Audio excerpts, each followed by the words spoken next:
Cuba y Estados Unidos están viviendo una nueva etapa de relaciones diplomáticas. ¿Cómo construir este lazo tras tantos años de enfrentamiento y qué significan los recientes diálogos entre ambos países? Fueron preguntas que llevamos a Josefina Vidal, directora general de Estados Unidos del MINREX, en entrevista exclusiva con la televisión cubana. Josefina, hay personas en las calles aquí en Cuba y también medios de prensa internacionales que dicen o se preguntan que el bloqueo de Estados Unidos hacia Cuba terminó. ¿Eso es verdad? No. El bloqueo no ha terminado. Lo que ha ocurrido es que en uso de sus prerrogativas ejecutivas, que las tiene, el presidente de Estados Unidos anunció un grupo de medidas para modificar la aplicación de algunos aspectos del bloqueo. Y en ese sentido es que pudo emitir un grupo de regulaciones ordenadas por él y enunciadas por los departamentos de Tesoro y Comercio para ampliar, expandir los viajes a Cuba, expandir también la posibilidad del envío de remesas y permitir algunas operaciones comerciales todavía de carácter limitado en esferas como las telecomunicaciones, por ejemplo. ¿Cuándo podríamos decir que el bloqueo terminó? ¿Qué es lo que tiene que pasar para decir que terminó? Desde que el bloqueo fue proclamado en febrero del año 1962 oficialmente, hasta el año 1996, cuando se aprobó la ley Helms-Burton, esto era una prerrogativa del presidente, o sea, como mismo el presidente Kennedy había decretado el bloqueo en el año 62, un presidente con posterioridad podía haber declarado el fin de esa política. Sin embargo, en el año 1996 se aprobó la ley Helms-Burton que codificó el bloqueo. ¿Qué quiere decir? Que estableció que en lo adelante el presidente por sí mismo no podía él finalizar la política de bloqueo, sino que corresponde al Congreso de Estados Unidos declarar que esta política concluyó. Sin embargo, es muy importante señalar que esa misma ley Helms-Burton, en un acápite posterior a la codificación del bloqueo, dejó claramente establecido que esto no priva al presidente de sus prerrogativas ejecutivas para, mediante un procedimiento que se llama licencias, autorizar la inmensa mayoría de las cosas relacionadas con el bloqueo. De otra manera, el presidente Clinton en los años 98 y 99 no hubiera podido modificar algunas cuestiones que permitieron ampliar los viajes a Cuba de algunas categorías de norteamericanos.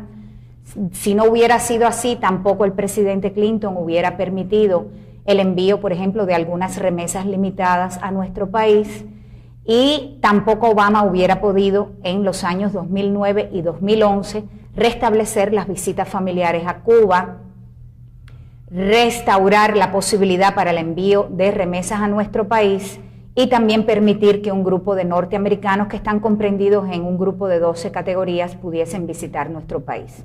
Y lo que ha hecho Obama ahora es eso, o sea, usando sus prerrogativas presidenciales, ha ampliado las transacciones, operaciones que se pueden hacer dentro de viajes, remesas, algunas operaciones comerciales, y esto quiere decir que puede seguir usando. ¿Las ha usado todas? Y esa era mi pregunta. No las ha ¿Cuántas más usado. tiene? Mira, el presidente de Estados Unidos tiene posibilidades, yo diría que ilimitadas, para vaciar al bloqueo de su contenido fundamental. Según los abogados que nos asesoran en este tema, porque es una cuestión que desde el punto de vista legal tiene sus complejidades, hay solamente un grupo reducido de cuestiones que el presidente no puede modificar, porque están prohibidas por la ley. Aparte de esas cuestiones, que son muy pocas, el presidente puede autorizar mediante licencias o del Departamento del Tesoro o del Departamento de Comercio todas las demás transacciones, que incluye comercio, servicios, transportación. ¿Y cuáles son las que no puede cambiar? ¿Cuáles son las que definitivamente dependen del Congreso? El Congreso, para empezar, es el único que puede decir un día se acabó el bloqueo a Cuba. Eso no lo puede decir el presidente. pero el presidente puede aprobar un grupo de cosas, como ya te dije. Ahora, dentro de las cosas que el presidente puede hacer, entre las cosas que él puede hacer se excluyen las siguientes. Está prohibido por ley el turismo a Cuba.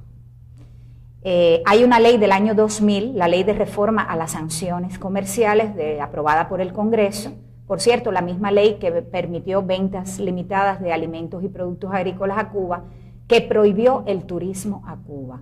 Eso quiere decir que el presidente ni siquiera en uso de sus facultades puede cambiar esto. O sea, Obama no puede permitir que los norteamericanos viajen libremente a Cuba. Una de cal y una de arena, es decir, se puede permitir el comercio limitado de productos agrícolas, pero entonces se prohíbe el turismo. Esa fue una condición que se impuso en la negociación de aquella ley por parte de los sectores que estaban opuestos a que se permitieran las ventas agrícolas a Cuba. Y por esa razón, en esa ocasión, de acuerdo con decisiones anteriores tomadas por el presidente Clinton, se habían establecido 12 categorías de personas que podían visitar Cuba. Y eso fue lo que quedó aprobado por la ley, que el presidente sí puede ampliar los viajes a Cuba dentro de esas 12 categorías, y es lo que acaba de hacer Obama, pero no puede permitir los viajes de turismo a nuestro país. Eso corresponde al Congreso, y por tanto, hasta que el Congreso no apruebe una ley, no podrán venir libremente los norteamericanos a Cuba como turistas. Otra cosa que está prohibida por la ley es el comercio de Cuba con subsidiarias de empresas norteamericanas en otros países. En Estados Unidos sí. Por ejemplo, Obama, en uso de sus prerrogativas, pudiera permitir mañana que una compañía norteamericana comercie con Cuba, comercie en ambas direcciones, que exporte y que importe. Pero Obama no puede permitir, porque es una prohibición del Congreso, que la filial, la subsidiaria de esa misma empresa en otro país pueda comerciar con Cuba. Es la parte de la extraterritorialidad del bloqueo. Exactamente, y eso está contenido así en la ley Torricelli del año 1992. Otro elemento que está prohibido por ley del Congreso y que el presidente no puede modificar es la prohibición para conceder créditos a Cuba para comprar productos agrícolas. La misma ley del año 2000, la ley de reforma a las sanciones comerciales, que permitió ventas limitadas bajo determinadas condiciones de productos agrícolas a Cuba, estableció que no se podía conceder créditos a Cuba para la adquisición de estos productos y que la única manera que teníamos de comprar era pagando en efectivo y por adelantado.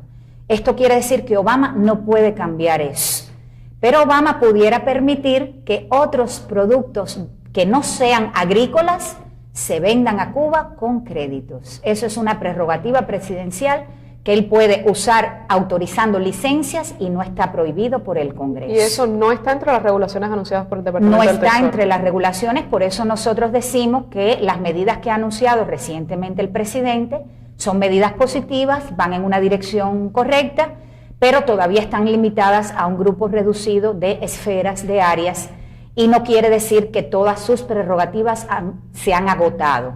Y por ejemplo, si me permiten, algunas de las cuestiones, recientemente entre las medidas que aprobó el presidente está la posibilidad de que instituciones financieras norteamericanas establezcan relaciones de corresponsalía con bancos cubanos. Se supone que podremos empezar a usar el dólar en las transacciones autorizadas entre Cuba y Estados Unidos, que no son muchas, pero por ejemplo sigue prohibido el uso del dólar por parte de Cuba en sus transacciones financieras con otros países. Eso es algo que el presidente pudiera permitir. Es decir, que podemos comprarle a Estados Unidos en dólares, pero no le podemos comprar a ningún otro país en dólares. Exactamente, según las nuevas regulaciones que incluyen la posibilidad de exportar a Cuba, por ejemplo, algunos equipos de telecomunicaciones, se supone que vamos a poder pagar en dólares estadounidenses por esas operaciones comerciales. Sin embargo, seguiremos imposibilitados de usar el dólar en las operaciones de Cuba con otros países. Obama pudiera permitir el comercio mucho más allá de que se ha limitado a la esfera de las telecomunicaciones. Eso no está prohibido por ley. Obama pudiera permitir importaciones a Estados Unidos de productos de nuestro país, importaciones de servicios. El presidente de Estados Unidos tiene potestad, por ejemplo, para permitir también que Cuba pueda comprar en terceros mercados productos con más de 10% de componentes norteamericanos, lo cual hoy está prohibido. él pudiera emitir una licencia general para facilitar eso. También pudiera permitir, por ejemplo, que se importen a Estados Unidos productos productos de terceros países en cuya elaboración se han usado materias primas cubanas. Eso no está comprendido en las actuales medidas. Con esto lo que yo quiero decir es que hay un camino bastante ilimitado, diríamos, de posibilidades para que un presidente de Estados Unidos, mediante sus facultades y mediante la emisión de licencias, permita vaciar al bloqueo de una parte muy significativa de su contenido y dejar al Congreso solamente lo que es potestad del Congreso, que son cosas como las que te mencioné, y por supuesto sepultar definitivamente el bloqueo a Cuba, que eso es un acto, se tiene que hacer mediante un acto congresional. Uno de los temas más debatidos en las conversaciones que sucedieron hace poco tiempo entre Estados Unidos y Cuba fue la ley de ajuste cubano, la petición de Cuba de que esta termine, y además la opinión de la delegación estadounidense de que no es voluntad del gobierno que esta termine. Y uno de los temas de los que mencionó precisamente la subsecretaria de Estado para Asuntos del Hemisferio Occidental es que la política de pies secos y pies mojados era una ley y una cuestión soberana de Estados Unidos. ¿Es una ley? No, no es una ley. Aquí hay dos cuestiones. Nosotros hemos tratado durante años en nuestras rondas de conversaciones migratorias con el gobierno de Estados Unidos de enfatizar el criterio de que es necesario normalizar el flujo migratorio entre los dos países, porque no es de interés para Cuba ni de interés para Estados Unidos que se mantenga un flujo migratorio irregular, un flujo ilegal por vía marítima, pero tampoco una entrada irregular en territorio de Estados Unidos desde terceros países de cubanos que salen del país de manera legal. Y esto ocurre debido a la combinación de dos factores. Y por eso nosotros decimos que este es el principal estímulo a la inmigración ilegal y al tráfico de personas desde Cuba. Y esos dos factores son la ley de ajuste cubano y la política de pies secos, pies mojados. La ley de ajuste cubano se aprobó en el año 1966 por el Congreso de Estados Unidos para regularizar la situación migratoria en que se encontraban muchos cubanos que habían salido del país a partir del triunfo de la Revolución en 1959 y no habían legalizado su estatus migratorio en Estados Unidos, teniendo en cuenta que muchos de ellos aspiraban a regresar a Cuba con la ayuda de Estados Unidos. Eso se fue prolongando en el tiempo y el gobierno de Estados Unidos llegó a la conclusión de que había que ese limbo migratorio en que se encontraban miles de ciudadanos cubanos en Estados Unidos había que eliminarlo. Y se aprueba la ley de ajuste cubano. Y la ley de ajuste cubano es muy sencilla. Es un párrafo que dice que el fiscal general de los Estados Unidos, que es el secretario de Justicia de ese país, tiene el poder discrecional para ajustar el estatus de los cubanos que en ese momento se encontraban en Estados Unidos. Pero esa ley no dice que ese poder discrecional hay que aplicarlo automáticamente a cualquier cubano que se presente en el territorio de Estados Unidos, no importa la forma que ha usado para llegar allí. Y lo que ha pasado es que con los años esta ley, o lo que plantea esta ley, se ha aplicado con un carácter automático a todos los cubanos que llegan a Estados Unidos, independientemente de las vías y de las formas que hayan usado para hacer. Por tanto, hay potestad ejecutiva, en el Poder Ejecutivo, en el gobierno de Estados Unidos, para aplicar la ley de ajuste cubano, como dice la ley, de manera discrecional y no automática. Y a esto se añade la política de pies secos, pies mojados, que es una política que existe en Estados Unidos desde principios de los años 90. No está asociada, como dice alguna prensa erróneamente, a las salidas de migración de migrantes ilegales desde Cuba, tiene sus antecedentes en otros flujos migratorios, sobre todo desde Haití a Estados Unidos, y es una política que es gubernamental, no es una ley del Congreso, y es una política según la cual la persona que es interceptada en alta mar es devuelta a su país de origen, y la persona que logra llegar a Estados Unidos se le permite permanecer en el país. Y es una política que, como podrán entender, también estimula la emigración ilegal. No solo eso, también alienta el tráfico de migrantes y también pone en una situación peligrosa vidas de personas en el mar o los expone a actividades de grupos delictivos que se dedican al tráfico de migrantes. O sea, genera una serie de problemas adicionales y más recientemente también está produciendo fenómenos asociados al fraude de documentos migratorios, teniendo en cuenta que hoy en día se hace valioso para algunas nacionalidades adquirir algún documento cubano a partir del tratamiento exclusivo preferencial que reciben los ciudadanos cubanos.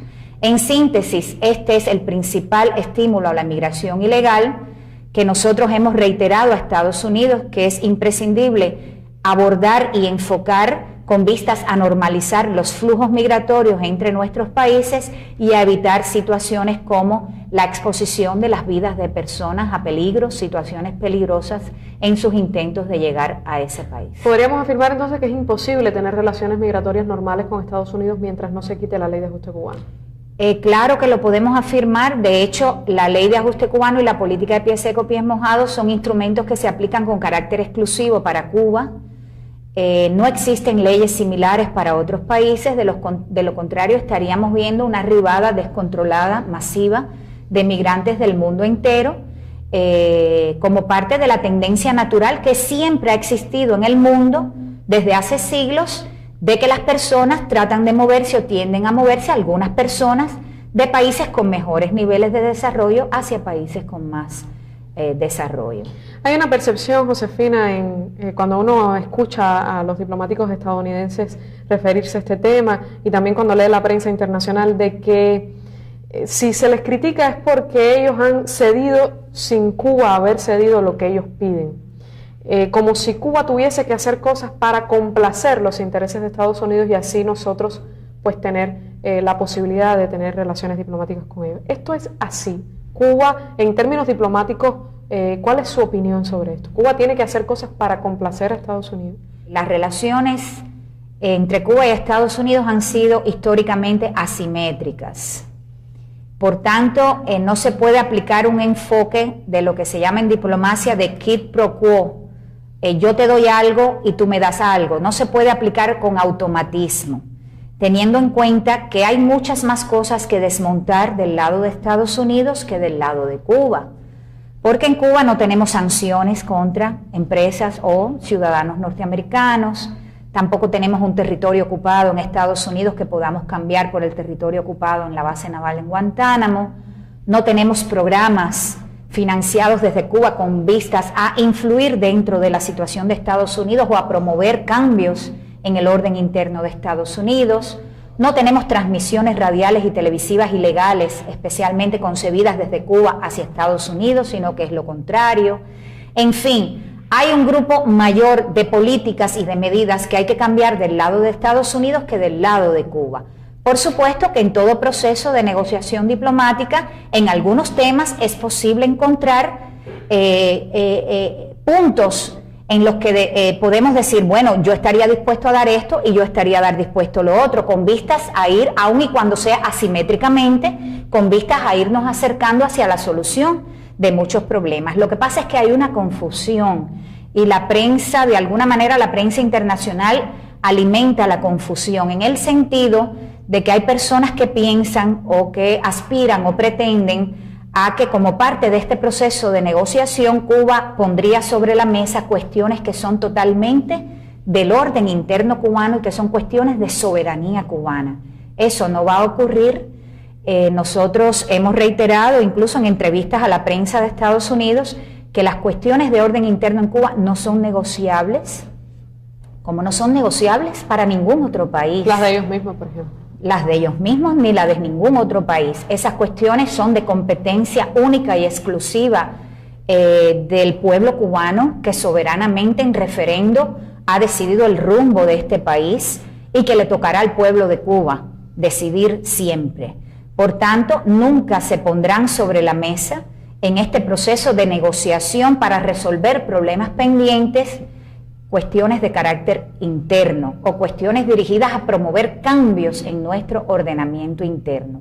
Y eso yo creo que es importante que se tenga claro, y por eso cuando a mí me preguntaron la semana pasada en una conferencia de prensa, yo dije, no se puede pretender que para mejorar las relaciones con Estados Unidos o para avanzar en ese largo y complejo proceso que vamos a tener por delante hacia la normalización de las relaciones, Cuba va a negociar cuestiones de orden interno a cambio de una política de Estados Unidos que ellos mismos han reconocido como fracasada.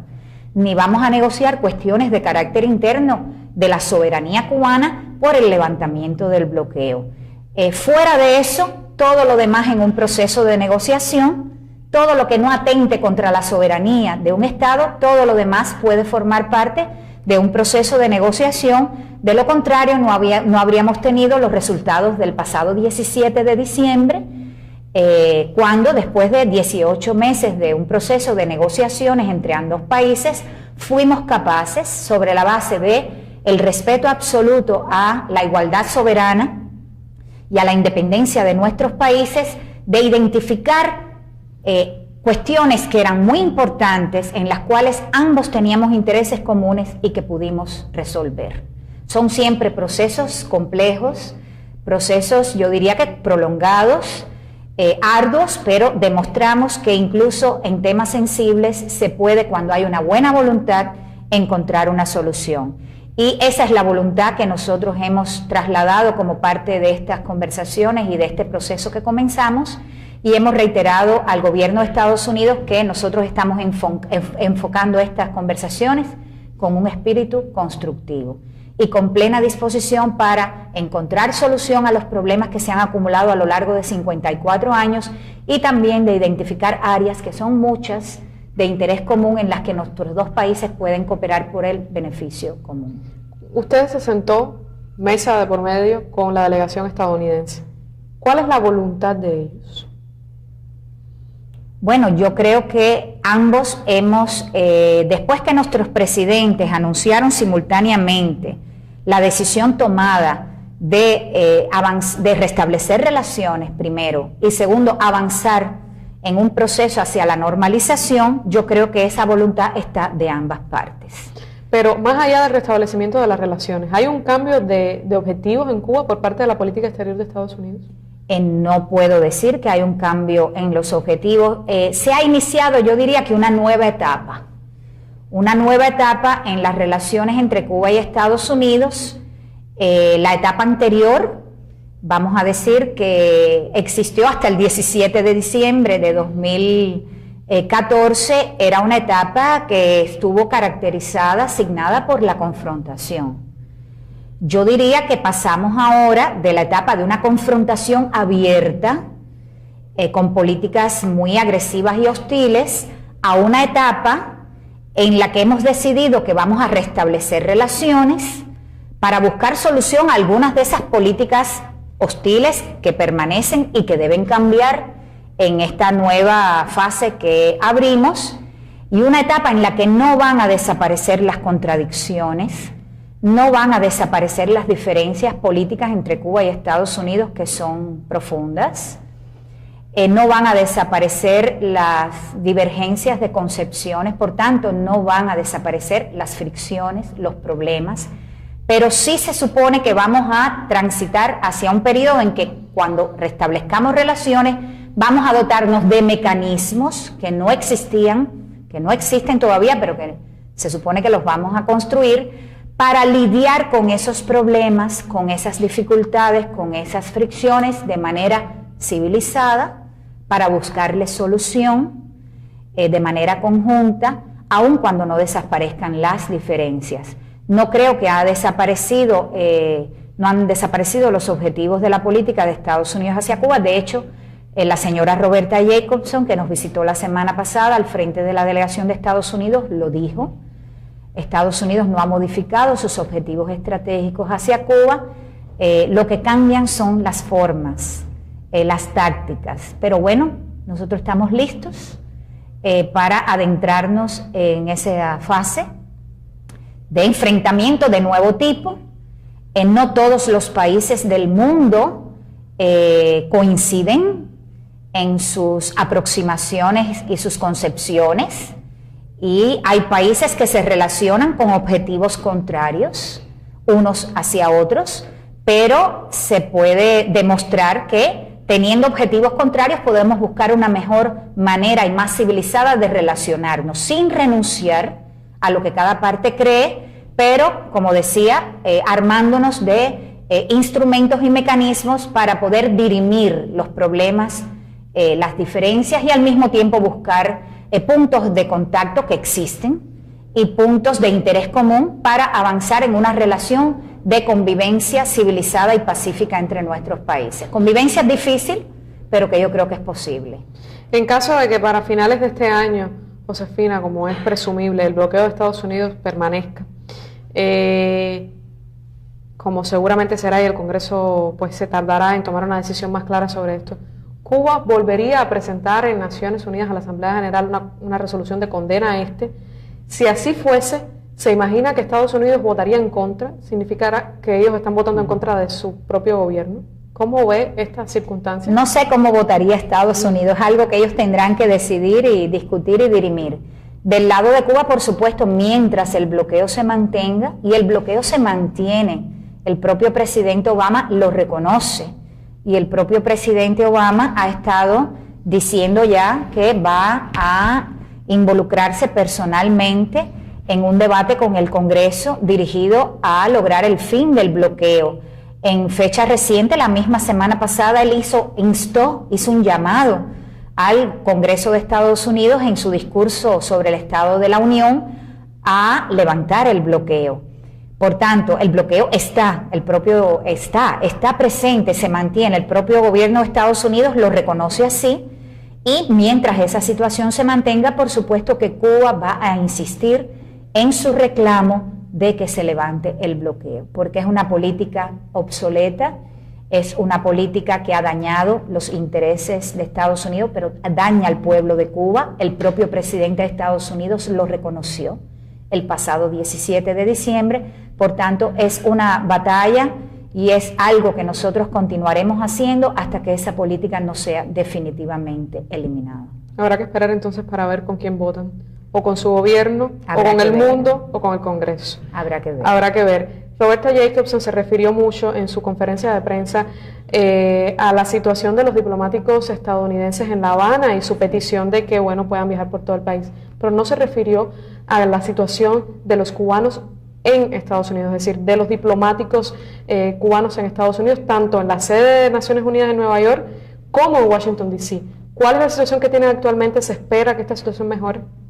Mira, Cristina, cuando las secciones de intereses se inauguraron en septiembre de 1977, esto se hizo con libertad de movimiento total para los diplomáticos de los dos países en las respectivas capitales. Y de hecho, el gobierno de Estados Unidos decidió también aprobar libertad de movimiento para el personal diplomático cubano ante las Naciones Unidas.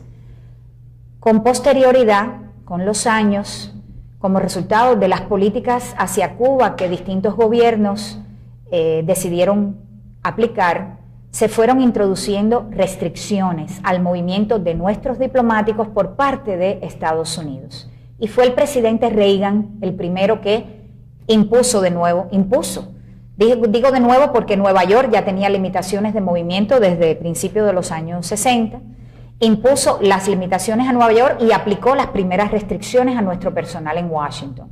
El presidente Clinton amplió esas restricciones y esas restricciones se hicieron mucho mayores aún en etapa de la presidencia de George W. Bush.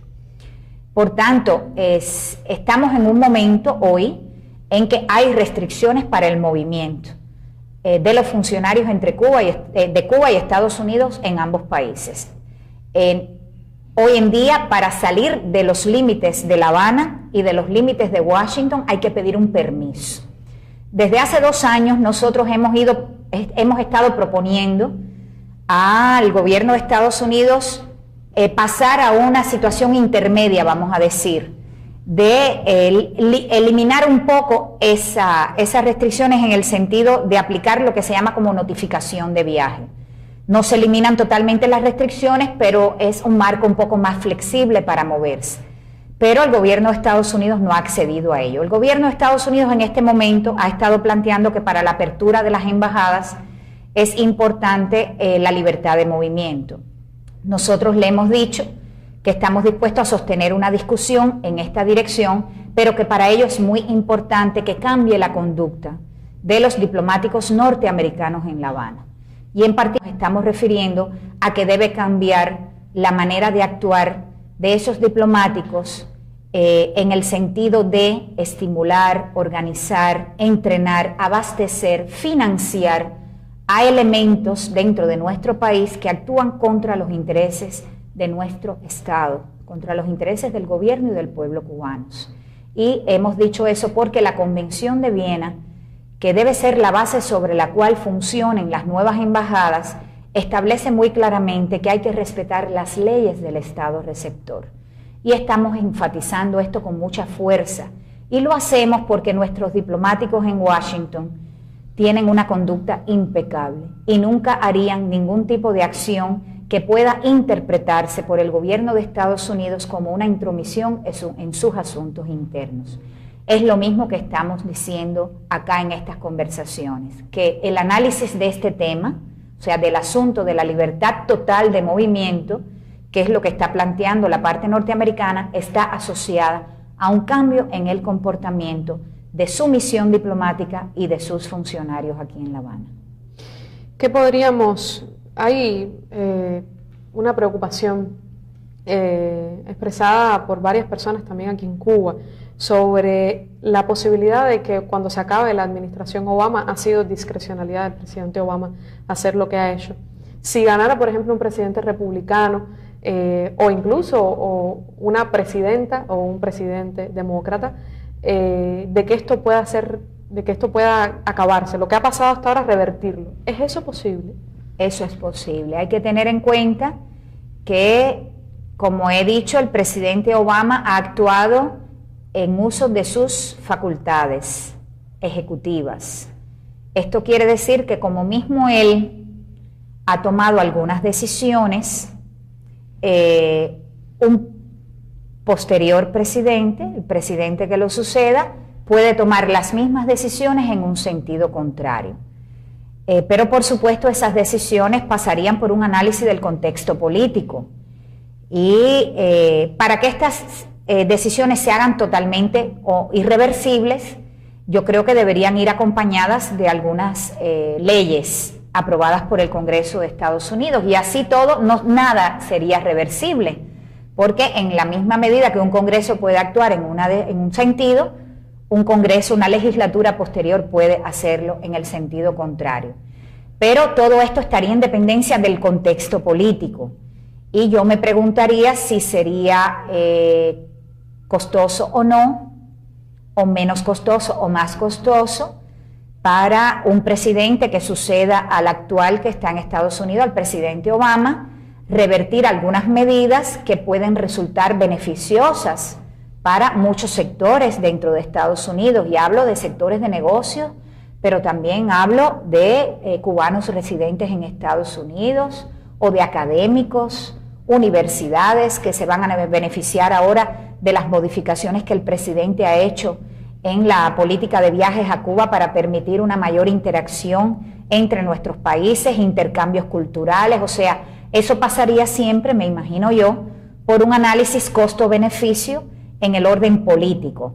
Pero sí se pueden revertir, por supuesto, porque existen las vías para eso y es potestad de un presidente tomar esas decisiones. En nuestras calles, Josefina, hay muchísima expectativa. Primero, el entusiasmo por los anuncios del 17 de diciembre, el regreso de nuestros tres héroes, la alegría de ver el comienzo de un camino de restablecimiento de relaciones entre Cuba y Estados Unidos. Pero también a veces el entusiasmo puede llevar a confundir determinadas cosas. Hay personas que esperan que todo se arregle, hay personas que esperan un alivio en la persecución económica que supone el bloqueo de Estados Unidos hacia Cuba, y por tanto que eso redunde en una mejoría de su calidad de vida. Es decir, hay mucha ansiedad sobre este tema después de 55 años de una política tan hostil. ¿Qué mensaje tiene usted que darle a esas personas que nos están viendo y que tienen tantas expectativas en cuanto a las relaciones Cuba-Estados Unidos? Bueno, hemos decidido restablecer relaciones diplomáticas y comenzar conversaciones hacia la normalización de esas relaciones, pero esto es un proceso. O sea, no todo va a tener solución en el corto plazo. El primer paso o el paso inicial que tenemos que dar es la formalización de las relaciones diplomáticas. Y eso es sobre lo cual estamos negociando en este momento. Pero concluido este paso, tenemos que entonces adentrarnos en un proceso más prolongado, más complejo, que es el proceso que hemos llamado hacia la normalización. Esto va a ser a más largo plazo, porque requiere que encontremos solución a muchos problemas que se han acumulado a lo largo de 54 años. 54 años sin relaciones, pero sería a lo largo de 56 años si contamos desde el propio inicio del triunfo de la revolución. Por tanto, yo creo que no hay que ser ni pesimista ni optimista. Esto es un proceso y todo proceso lleva plazos, lleva arduos periodos de negociación. Hay temas que resolver que son muy complicados, como por ejemplo el levantamiento del bloqueo, y solamente se encontraría una solución a estas dificultades económicas que nos han afectado el día que termine totalmente el bloqueo, aunque reitero que el presidente tiene facultades y prerrogativas presidenciales para ir mucho más allá de lo que ha hecho hasta ahora y eliminar muchísimas restricciones que hoy en día conforman la política de bloqueo. Pero en síntesis, ¿a dónde voy? Es un proceso, va a requerir tiempo, va a requerir esfuerzo, va a requerir mucho trabajo de parte de Cuba y de parte de Estados Unidos también. Hay que negociar la solución de temas complicados, pero al mismo tiempo, en paralelo, porque no se puede pensar que esto es un proceso que requiere que se termine una cosa para empezar a hablar de la otra. Se pueden ir teniendo muchas conversaciones a la vez para ir tratando de buscar solución a problemas que nos pueden tomar un poquito de tiempo, pero a la vez podemos al mismo tiempo empezar a avanzar en otras áreas que no son tan complejas, que nos van a permitir, por ejemplo, fortalecer la cooperación entre entidades cubanas y norteamericanas para mejorar la comunicación entre nuestros países, la colaboración científico y técnica, los intercambios de carácter cultural, la interacción entre las sociedades cubana y norteamericana. O sea, en paralelo se puede desarrollar este proceso que yo creo que por sí mismo tiene sus dinámicas propias, pero que puede crear condiciones favorables para ayudar a que se avance en la otra parte del proceso que es más compleja de la solución de temas pendientes. Por tanto, yo creo que tenemos por delante, yo diría que una etapa interesante para Cuba y Estados Unidos, interesante en el sentido de que vamos a empezar a construir una relación de carácter distinto, aun y cuando no cambien muchas apreciaciones y visiones de los dos países, porque no van a cambiar. Yo creo que podemos construir un periodo diferente en la relación bilateral. Estamos conscientes de los retos, de las dificultades que tenemos que solucionar, pero a su vez creemos que hay oportunidades para desarrollar áreas para una mejor relación entre Cuba y Estados Unidos. Por eso es un enfoque combinado y nosotros tenemos la mejor disposición. Hemos iniciado este proceso y lo estamos abordando con un enfoque constructivo, de nuevo consciente de que es complejo, que requiere trabajo, esfuerzo, energía, pero conscientes al mismo tiempo de que es posible en beneficio de Cuba y Estados Unidos que encontremos una mejor relación, que encontremos al menos una convivencia, como yo digo, una convivencia sobre la base del respeto, aun y sabiendo que no van a cambiar nuestras concepciones, que son muy fuertes y muy firmes sobre muchas cosas. ¿Usted es optimista o pesimista? Yo diría en un punto medio. No puedo decir que soy optimista total porque hay cosas que se salen de mi control. No todo lo puede controlar la parte cubana, son dos países y del lado de Estados Unidos no solo hay un gobierno, hay un Congreso, hay una sociedad, hay un contexto político, por tanto no todo está bajo nuestro control. Pero tampoco puedo decir que soy pesimista, de lo contrario no habríamos llegado al punto en que nos encontramos. Pero yo creo que estamos siendo bastante realistas en nuestro enfoque y en nuestra apreciación de las circunstancias, para tratar de avanzar lo más posible en la solución de los problemas y al mismo tiempo tratar de aprovechar de la mejor manera posible las oportunidades que se nos puedan presentar. Muchísimas gracias, Josefina.